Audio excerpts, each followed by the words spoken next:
Hey guys, Mark TR2 here. Well, it's 10 to 8 at night, and yeah, I'm still working. We're not even going to talk about that. But anyways, got sort of an exciting little adventure today. I had an old motor come in today. And I remember these old things because when I first started in the Marine era, a long time ago, I've actually ran across a few of these, and actually what it is a 1966, excuse the glare guys, it's a 1966 horse, or 1966 the year. It's a 20 horsepower Viking. Yeah, it's an old engine guys, but back in the day these motors were absolutely fantastic because the concept of the outboard back then, excuse me, I got a bit of a horse thing tonight. The concept of these engines were actually keep it simple.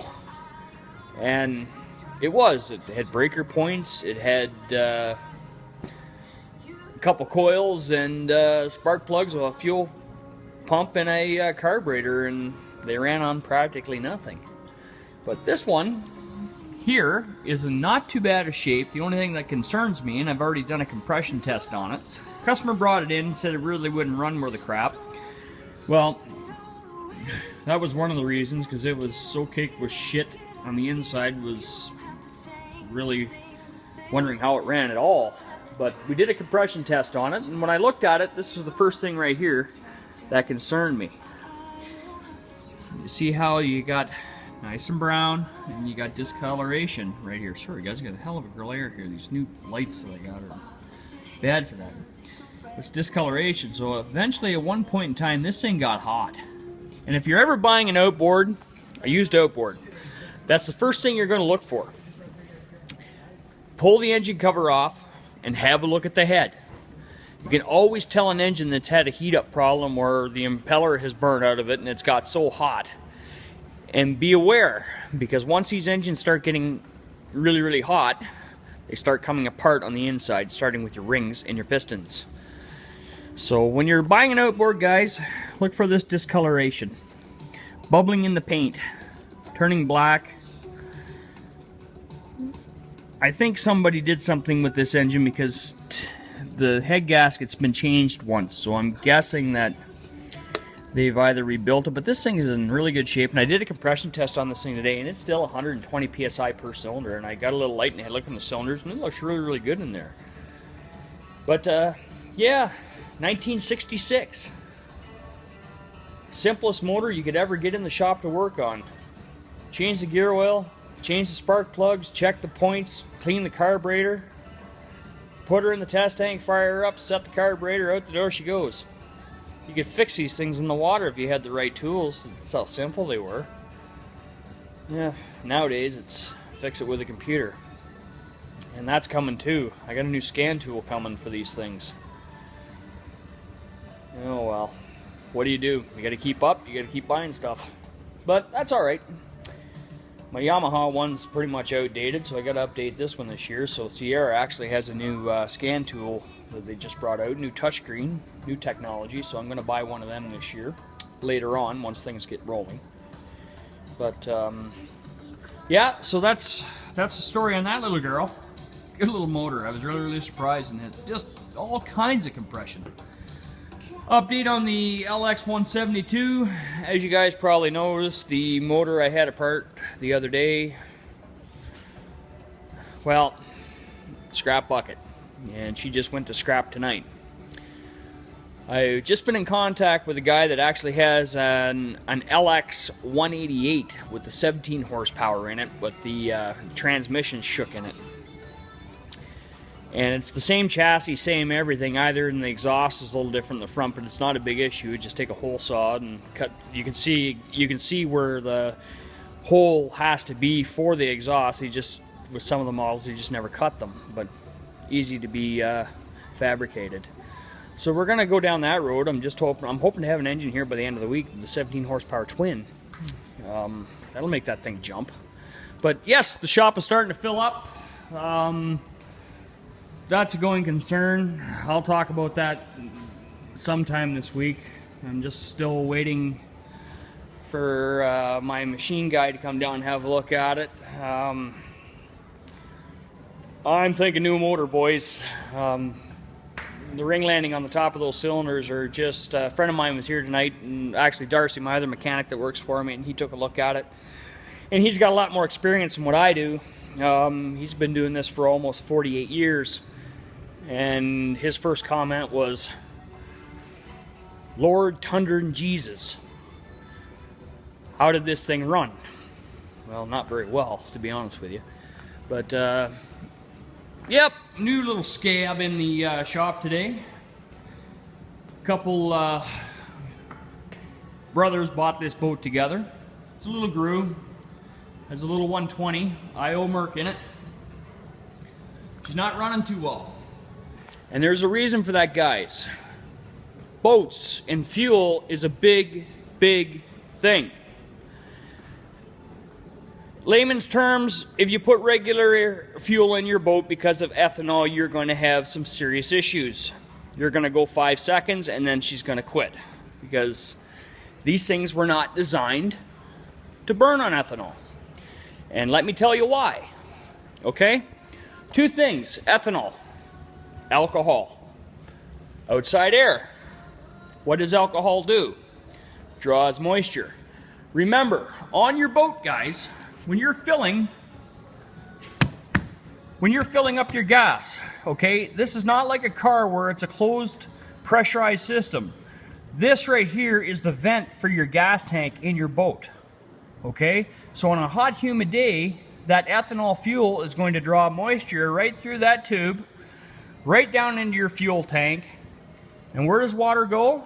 Directly to the bottom. Where's the pickup in your boat, in your gas tank? At the bottom. You're going to be running across the water and she's just going to go blah. Done. So that's where I come in. I pump your tank out, steam clean it out, dry it, do your carburetor, change your spark plugs, and put high test fuel in it, and away you go again. You don't have another problem. But you got to use an additive. You got to use a stabilizer in these things now, guys. If you don't, you're just going to continue to have problems. And run only the high grade fuels. Here in Canada, Petro-Canada, SO. High grade fuels only, 92 or higher in your boats. Do not go to Co-op, do not go to Pioneer. Petro-Canada, into the high grade fuel stations. Yes, stay away from the no-name ones. And high test fuel only, or you'll be coming to see us marine guys. And yes, it gets expensive. And you know why it gets expensive? Because up here in Canada, when I pump a tank, what am I going to do with your old fuel? I got to get rid of it somehow, and guess what? It cost me 50 cents a liter to get rid of it at the drop-off station. That's why it's expensive to do that job, because you guys think that, oh, yeah, it's costing me a huge. Even in your lawnmowers and stuff like that, run high test, guys. I don't know how many lawnmowers and riding lawnmowers and anything with small engines. You put regular fuel in them, they run like a bag of crap. Put high test fuel using from the top fuel stations, the top brands, you don't have a problem. Check it out online. You don't believe me? This is only one, I might be just touching this, but there's pages and pages and pages upon marine fuels and marine fuel related problems. And if you go online and punch it in, marine ethanol fuel related problems, guys, I'm telling you, there are pages and pages and pages and pages of complaints and quick fixes. There is no quick fix. If you dump, what was one? Oh, yeah, gas line deicer. Let's dump a whole bunch of that in. You're making it worse. You're dumping more alcohol into your fuel tank that's causing a bigger problem because it's going to draw more moisture. Once the ethanol fuel, guys, is separated, there's no additive out there to put it back. You got to pump her out and start all over again. Flush the whole fuel system, everything. Ethanol is a big, big problem in marine.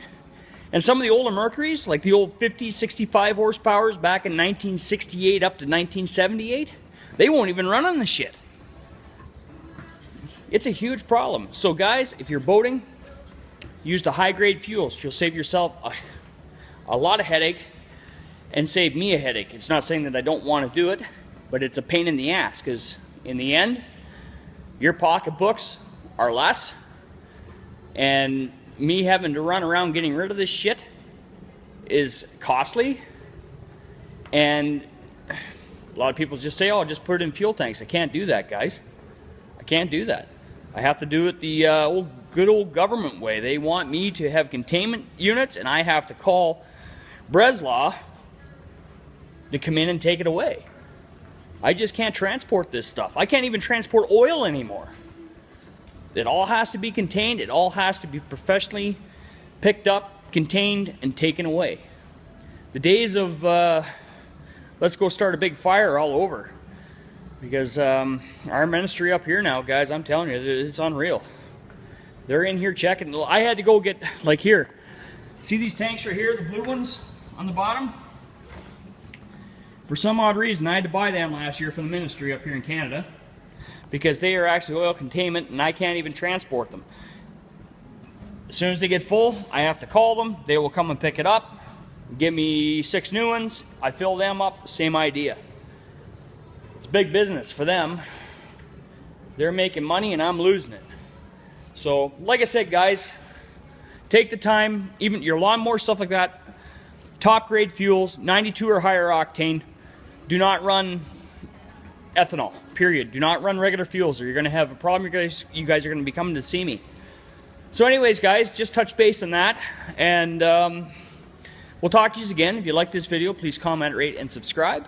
And if there's any questions out there on marine or boating or anything like that, I'd be happy to answer them for you. Be safe in the water this year, and take care. Cheers.